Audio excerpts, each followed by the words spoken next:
স্বাগতম বাংলাদেশ জনগণ to another episode of দেশিমুখী।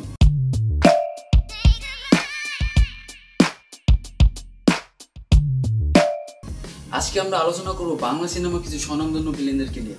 একটি মুভিতে নায়ক নায়িকার পাশাপাশি ভিলেনও মুখ্য ভূমিকা পালন করে, আর বাংলা মুভি ভিলেনদের কিছু স্পেশাল বৈশিষ্ট্য থাকে। আজকে ওই সকল স্পেশাল বৈশিষ্ট্য নিয়ে আলোচনা করব। তো শুরু করা যায়। বাংলা সিনেমার ভিলেনদের পরিচয় পর্ব হয় একটু স্পেশাল।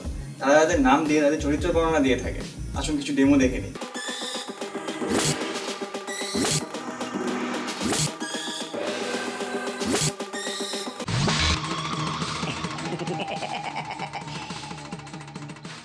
নাম আমার ভাইরাস, আমারে ডিলিট করতে পারে না কোনো এন্টি ভাইরাস।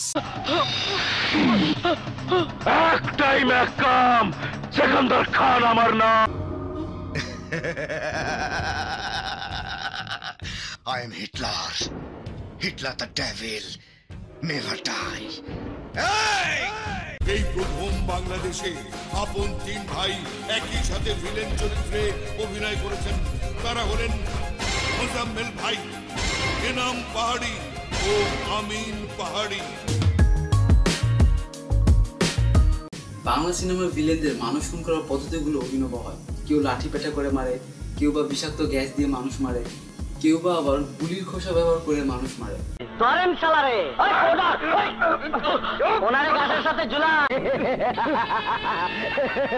তোর হাত দুটো আমাকে দিয়ে দে রে পুলিশ, তোর হাত দুটো আমাকে দিয়ে দে। হারাম যদি দুটোকে গ্যাস চেম্বারে আটকে গ্যাস ছেড়ে দে।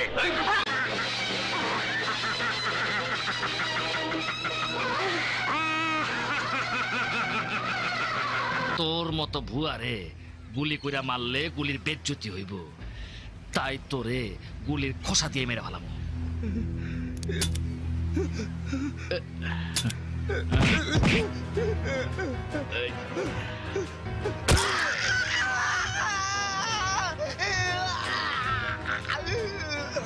আনোয়ার, জি ভাই, ভুয়াটারে পানিতে ফেলায় দে, মাছে খায় ফেলাইব। ভিলেন যদি হুমকি দামকি না দেয় তাহলে তাকে ভিলেনই মনে হয় না। আর বাংলা সিনেমার ভিলেনদের হুমকি দামকি হয় একদম অন্য লেভেলে। আসুন কিছু হুমকির নমুনা দেখে আসে। গরম পানি দেখাইছিলাম না, বাইরে কিন্তু একদম নাকদা ঢুকামু। আজ যদি আমার ভাইয়ের সাজা হয় তাইলে তুই বাঁচবি না এসেপি। তোরে লম্বায় 6 ইঞ্চি ছোট কইরা মাটির 3 হাত নিচে হান্দায় দিমু। ভালোই ভালোই জাগিয়া, নইলে বান্দর বনের এমন জায়গায় ট্রান্সফার করুম মশার কামড় খাইতে খাইতে ডেঙ্গু জ্বর এমন। দাঁড়া, আমি বাইরে এলোই, ওই কমিশনার আমি খাইলামু। আপনার কানে যদি হেডফোন লাগানো না থাকে তাহলে দয়া করে হেডফোনটা লাগিয়ে নিন, কারণ সামনে আপনি কিছু অপ্রীতিকর শব্দের সম্মুখীন হতে যাচ্ছেন। তো রেডি, সেট, গো। নাটকির পো, শালার পো, ওই ফকুনির বাচ্চারা, ওই শুয়ারের বাচ্চা, ছোট লোকের বাচ্চা, বড় লোকের বাচ্চা, গোলামের বাচ্চা, তার বাচ্চা।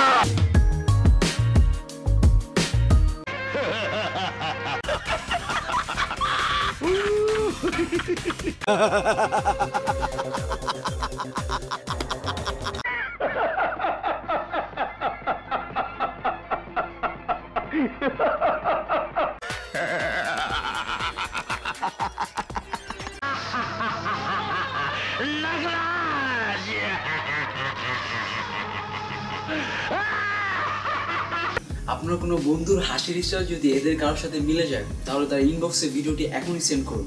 আর যদি আমার নিজের সাথে মিলে যায় তাহলে তো আপনার জন্য এক বালতি সমবেত না। আপনি যদি আপনার ক্রাশকে পটাতে চান তাহলে আপনার জন্য ফ্রিতে কিছু পটানোমূলক কথাবার্তার নমুনা রয়েছে। বাকি 9000 দিয়ে কি করো? ওই 9000 টাকা নিয়ে তোর শুধু ঠিকানা দিয়ে যা, আমি রাইতে তোরে বাল্য শিক্ষা পড়াইবার যাম।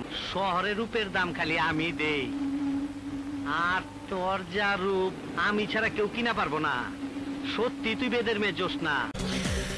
তুমি আমাকে বিয়ে করো, আমি তোমাকে সব দেবো, সব টাকা পয়সা, গাড়ি বাড়ি, তোমার সামনে পিছে 5-10টা কাজের মাথারি ইনক্লুডিং অল।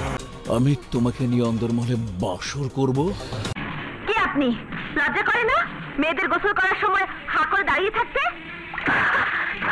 আমার কোন লজ্জা শরম নাই। আমি সিনেমাটা খুব বেশি পছন্দ করি। আয় তোর একটু পানির মধ্যে মারি আমার ছেড়ে যাইছে শিবি, আমি তোর ভালোবাসি শিবি, আমি তোর বিয়ে করব শিবি, আমি তোর বিয়ে করব, আমার গাড়ি বাড়ি সবকিছু আমি তোর নামে লিখে দেবো, আমি সবকিছু লিখে দেবো শিবি, আমার বাহ কি সুন্দর শরীর, এত সুন্দর শরীর নিয়ে মাস্টারি করিস কেন? প্রতি সন্ধ্যায় আমার বাড়িতে চলে আসিস, ফিরে যাওয়ার সময় ব্যাগ ভর্তি করে টাকা দিয়ে দেবো, কি রাজি? এগুলো বলার পর যদি আপনার কিছু হয়ে যায় তাহলে দেশি মকিং চ্যানেল একদমই দায়ী নয়। ভিডিওটি বানানো হয়েছে আপনাদেরকে বিনোদন দেওয়ার জন্য। বাংলা মুভিকে ছোট করার কোনো উদ্দেশ্য নেই আমাদের। আপনাদেরকে বিনোদন দিতে পারলেই আমাদের চেষ্টা সার্থক হবে। ভিডিওটি ডেডিকেট করতে চাই বাংলা সিনেমার সব ভিলেনদেরকে, যাদের অবদান অপরিমেয়। ভিডিওটি ভালো লেগে থাকলে অবশ্যই লাইক, শেয়ার এবং কমেন্ট দিবেন এবং সাবস্ক্রাইব করে দেশি মকিং এর সঙ্গেই থাকবেন।